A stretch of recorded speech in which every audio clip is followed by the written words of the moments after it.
Olá, estamos iniciando mais um Consumidor em Pauta, um programa com a realização da TVE. Renovamos aqui o lembrete que se você tem alguma dúvida ou questionamento nas mais diversas áreas do direito, fique à vontade e envie para o nosso WhatsApp 51 985 946 773 ou para o nosso e-mail consumidorempauta@tve.com.br. No programa de hoje estaremos tratando do direito imobiliário, recebendo aqui o Dr. Daniel Scalona. Seja bem-vindo, doutor. Muito obrigado, Gil. Um prazer imenso estar aqui mais uma vez na TVE, respondendo os questionamentos e as dúvidas aí dos nossos telespectadores. Esse programa é de utilidade pública, portanto, cumpre um papel importante aí na comunicação do Estado.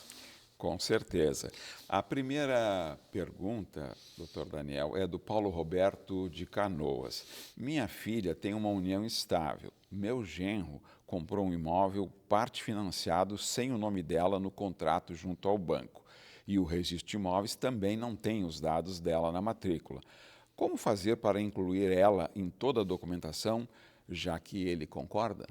Então, veja, primeiro passo é formalizar essa união estável, né? Então, ele precisa, junto com a companheira, comparecer a um tabelionato, lavrar uma escritura de união estável, né?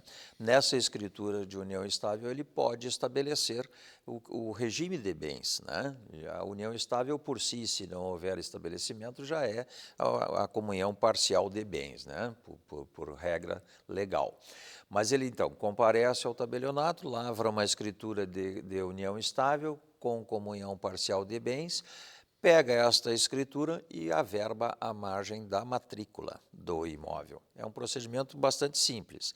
Isso não quer dizer que ela tenha a metade da propriedade, não. Mas há uma notícia, um conhecimento público de que ela convive em união estável e que aquele imóvel foi, então, adquirido na constância da união estável. Portanto, ela teria direito à meação, né? Então, essa é uma forma de ela se garantir, digamos assim, né, com relação ao imóvel.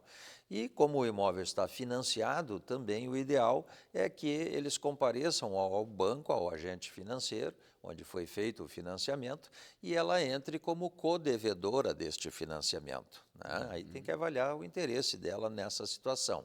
Nessa hipótese, sim, haverá um novo contrato, onde ela vai participar do financiamento como codevedora, juntamente com o companheiro, né?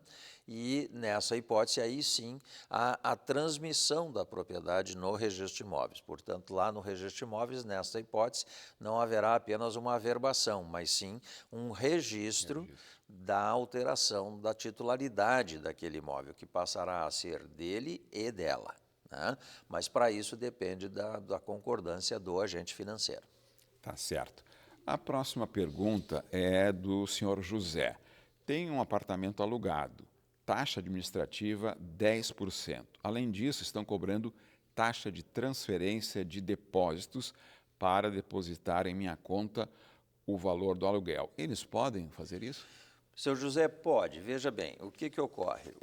As imobiliárias, por vezes, elas acabam pagando a chamada tarifa bancária, né, por transferência. Muitos bancos cobram, né, especialmente de empresas que usam muitas transferências ao longo do mês, cobram uma tarifa por transferência. R$ 4, R$ 5 por cada Pix, ou por cada TED, ou por cada DOC que é feito para a conta corrente do terceiro.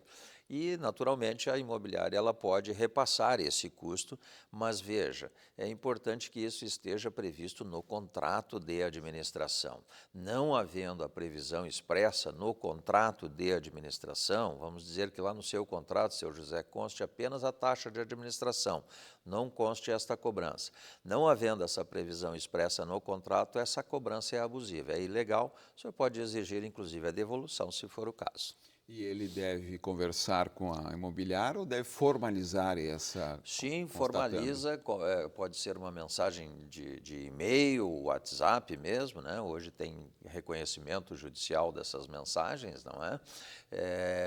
Pedindo a devolução do valor, ou a justificativa da cobrança, né? Se a imobiliária, então, comprovar que está no contrato de administração aquilo previsto e que, portanto, ele anuiu, aí não tem como cobrar. Mas se não houver essa previsão expressa no contrato, aí sim, o senhor formaliza, pede a devolução e a imobiliária terá de devolver. Correto. Antes de passar para a próxima questão da senhora Tânia, eu vou fazer um lembrete para a nossa audiência. É possível você assistir todos os programas Consumidor em Pauta, que trataram de diversos temas, de maneira muito fácil. Vá ao nosso canal no YouTube, o canal da TVE, e procure lá o Consumidor em Pauta e estará todo à sua disposição os diversos programas que já foram ao ar. A Tânia pergunta, doutor Daniel, estou querendo comprar um apartamento e o corretor me falou sobre o contrato de leasing. Ele tentou me explicar, mas não entendi muito bem. O que é um contrato de leasing para a compra de um imóvel? Pergunta a Tânia. Dona Tânia, o contrato, o leasing propriamente dito, ele está previsto, ele está regulamentado pela Lei 6.099 de 74, e o leasing nada mais é do que um arrendamento mercantil, ou seja, uma espécie de aluguel com pagamento mensal, né, onde parte deste pagamento seria para amortizar a compra do bem, de tal sorte que no final do contrato haverá um saldo residual, né? Ou não, também pode haver esse saldo residual diluído nas parcelas mensais, não é? E ao cabo do pagamento da última prestação extingue e ela passa a ser dona do bem.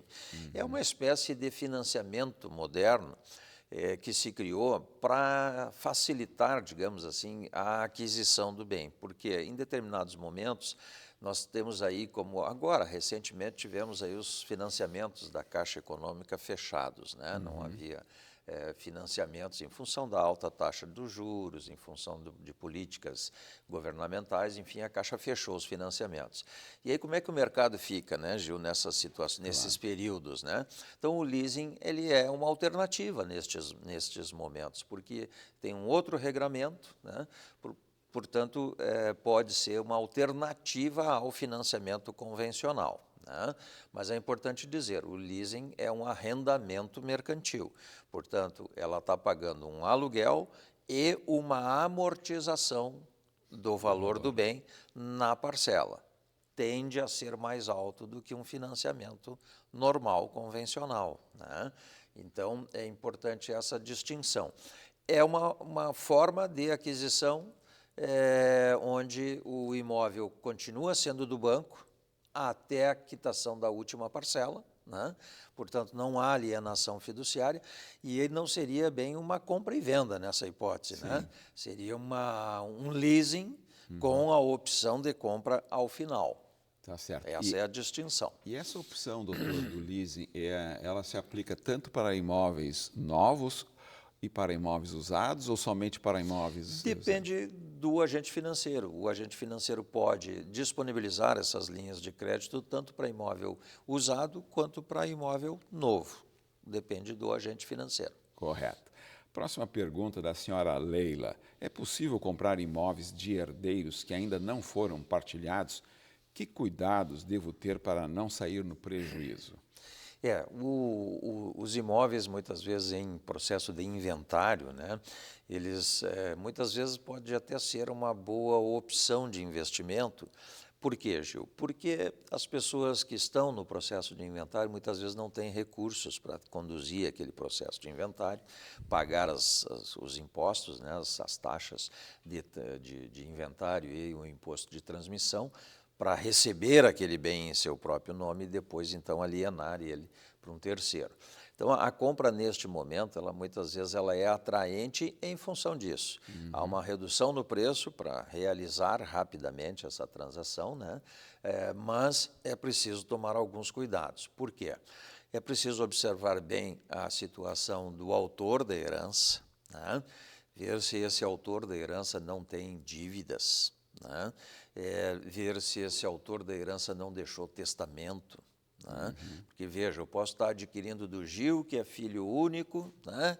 Eu gosto sempre de citar o exemplo do Gil. Prático. O Gil é para o consumidor, Mais nosso prático, telespectador tá, entender. fica à vontade. Então, o Gil é filho único, tem o imóvel aqui, não tem como fazer o pagamento lá da taxa, o doutor Daniel vai lá e compra do Gil os direitos hereditários. Mas aí vamos ver, o autor da herança, o pai do Gil, deixou um testamento onde 50% deste bem era para um outro filho desconhecido, muitas vezes. Claro. Né? E aí como é que fica? A pessoa que adquiriu este imóvel adquiriu só a metade. Pagou a integralidade e adquiriu a metade. Então, são riscos inerentes a esse tipo de operação e é aconselhável sempre que se busque uma boa assessoria imobiliária ou jurídica, né? Um bom advogado, porque são essas hipóteses que podem acontecer. Também ver a situação, como eu disse, do endividamento deste sujeito, né? Porque também isso afeta diretamente o patrimônio do inventário, né? Então, pode ser uma boa opção de compra, mas deve ser precedido desses cuidados aí para não cair em prejuízo. Aproveitando até a sua, né, entre aspas, descontração, aí, me citando como uma possível hipótese, né? Sim. Dentro disso, desse contexto mais descontraído, então, todas as relações de consumo, elas têm duas variáveis, né? A emocional e a razão. Nesse caso, a dose de razão tem que ser muito grande. Deve ser maior do que numa venda comum, né? Muitas vezes a aquisição do imóvel, né, Gil, é sempre um sonho, né? Com certeza. É o sonho da casa própria. Muitas vezes a pessoa trabalha a vida toda para adquirir um único imóvel, né? Então, é preciso ter cuidado nesses momentos aí para não dar passo em falso, né? Correto. Me senti esclarecido. Obrigado, doutor Daniel. A próxima pergunta é do senhor Jonas.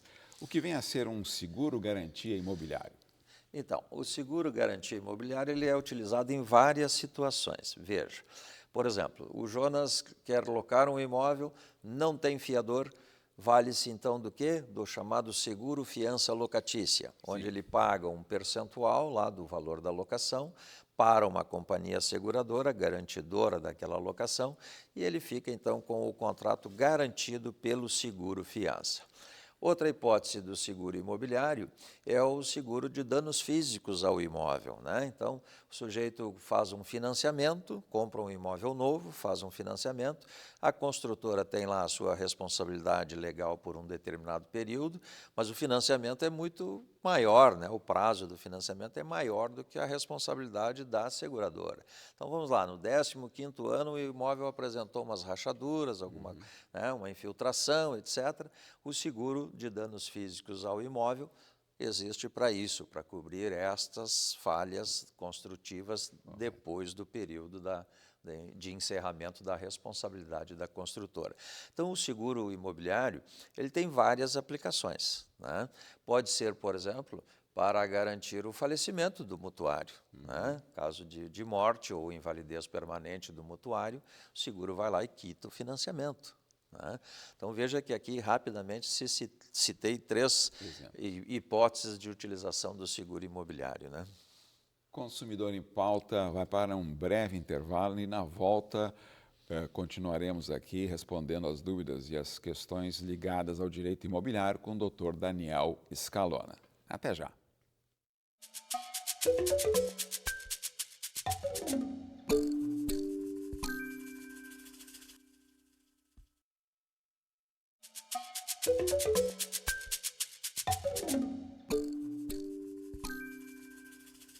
Estamos de volta com o Consumidor em Pauta, um programa com a realização da TVE, totalmente dedicado a esclarecimentos de dúvidas e questionamentos ligados às mais diversas áreas do direito. Hoje estamos tratando do direito imobiliário, recebendo aqui o Dr. Daniel Scalona. E eu lembro sempre, muito fácil você enviar a sua pergunta ou a sua dúvida pelo nosso WhatsApp 51946-773 ou então por e-mail consumidorempauta@tve.com.br. A próxima pergunta da senhora Cristina. Vi no jornal uma polêmica em cima do reconhecimento facial em um condomínio. Uma moradora se recusou a fazer e levantou várias questões em cima desse tipo de identificação. É legal o reconhecimento facial para entrar no lugar onde moras? Então, excelente pergunta da dona Cristina. Esse é um tema moderno e que tem, naturalmente, trazido um debate importante na sociedade, né?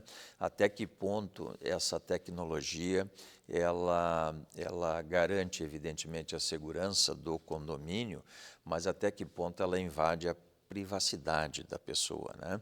Então, é um debate que deve ser precedido no condomínio, antes da instalação dessa tecnologia, de discussões entre os condôminos, porque o judiciário tem entendido que o sistema ele pode ser implantado desde que previamente aprovado e regulamentado pela Assembleia Geral e pelo regulamento interno do condomínio, e principalmente, Gil e dona Cristina, ele não pode ser, o sistema biométrico não pode ser a única forma de acesso, né?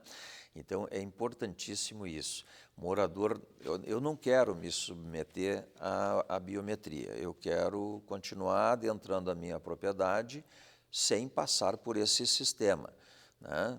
Vamos lá, o doutor Daniel tomou um vinhozinho a mais lá no encontro, chega meio chumbado, como a gente diz, não quero que a imagem fique registrada, o meu estado naquele momento. Claro. Estou citando aqui um exemplo só para descontrair, para o consumidor entender os seus direitos.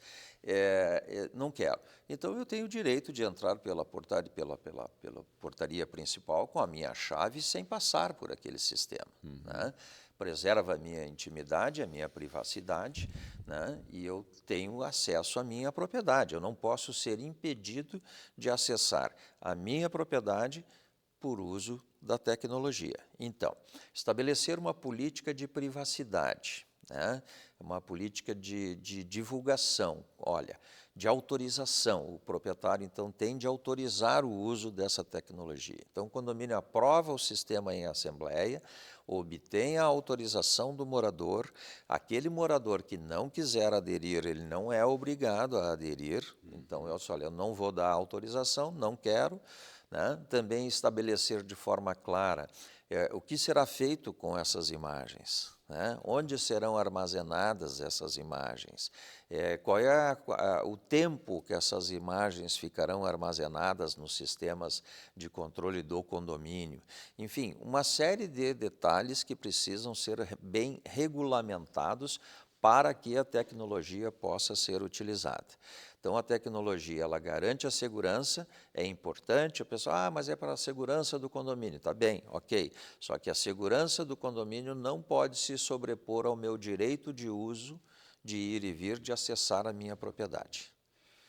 Esse tema aí daria Um programa quase inteiro, um programa inteiro, quase um né? programa inteiro, Mas aí, porque nós temos decisões judiciais em vários sentidos e nós temos a questão da Lei Geral de Proteção de Dados, né? Então, é preciso que haja uma política bem clara por parte do condomínio para a utilização desse serviço. aí uma dúvida, para não alongar e poder ir para a próxima questão, mas só para uma dúvida que surgiu aqui dentro da sua explicação muito consistente, mas que não estava na pergunta da senhora Cristina, é o seguinte, como leigo, tá? Numa reunião de condomínio se decide, por maioria da Assembleia, tal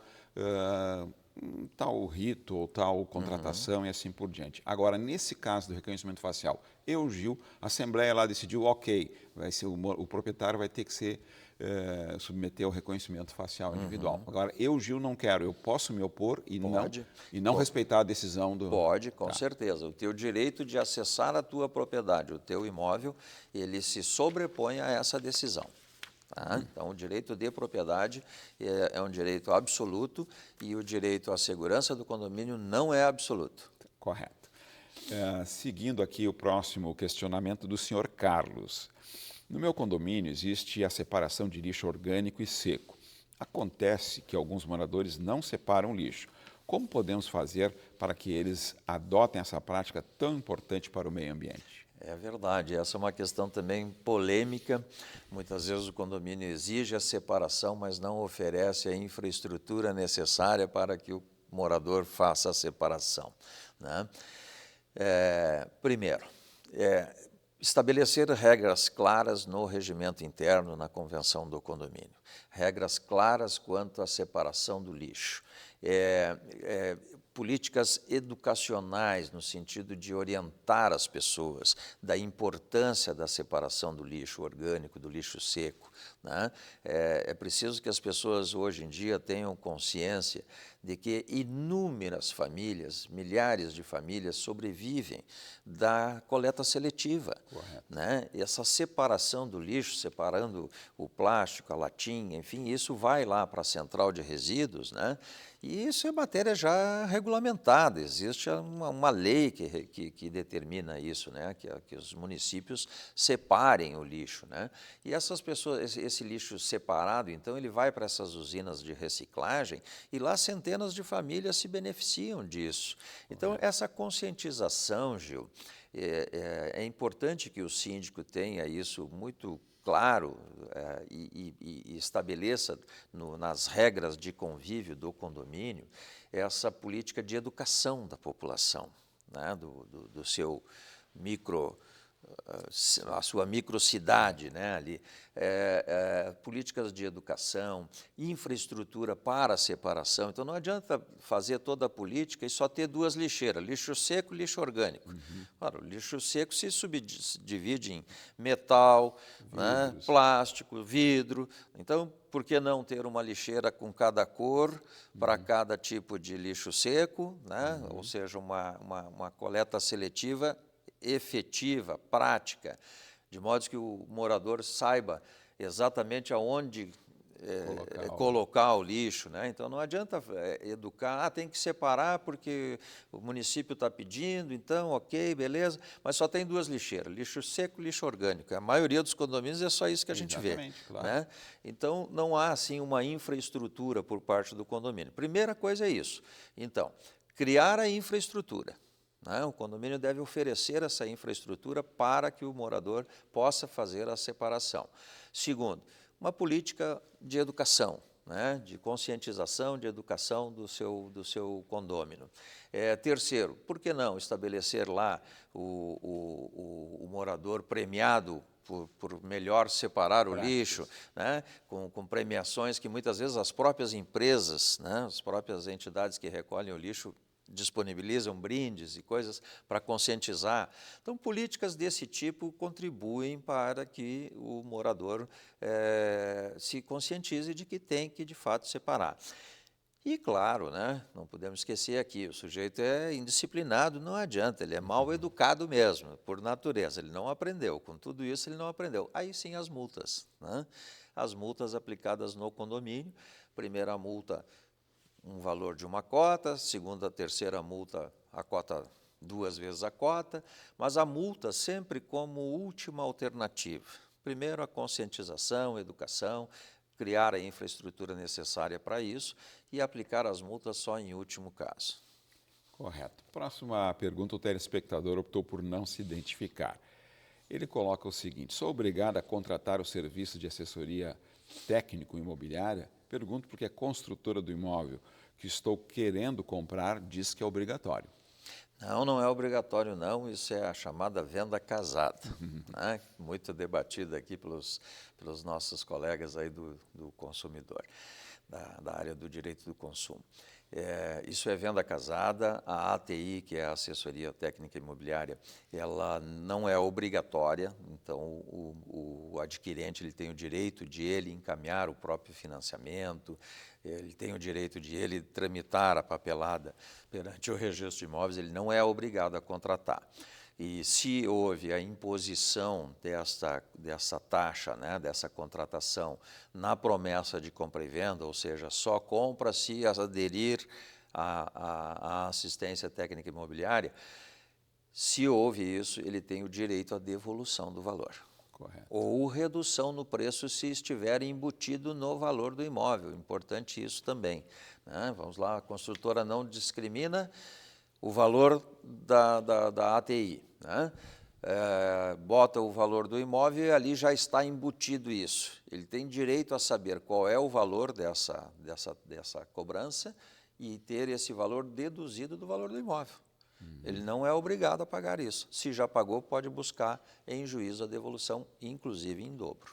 Tá. Nesse caso, esse item da assessoria técnica que até o senhor referiu, né, com muita precisão, a questão do direito do consumidor, ele, estando explícito ali, eu decidi comprar o imóvel, chego lá para assinar, está explícito ali isso. Aí eu... Eu posso me opor. Posso me... Olha, eu não quero essa cláusula aqui, eu não quero. Né? E aí a construtora vai dizer, não, então tu não compra. Ok, então eu vou comprar.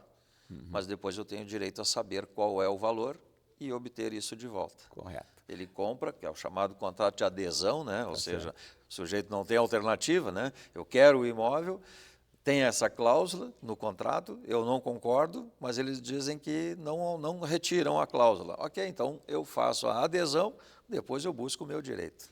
Muito obrigado, doutor Daniel Scalona, pelos esclarecimentos. Agradecemos o prestígio da sua audiência e até o próximo Consumidor em Pauta aqui na TVE. Até lá!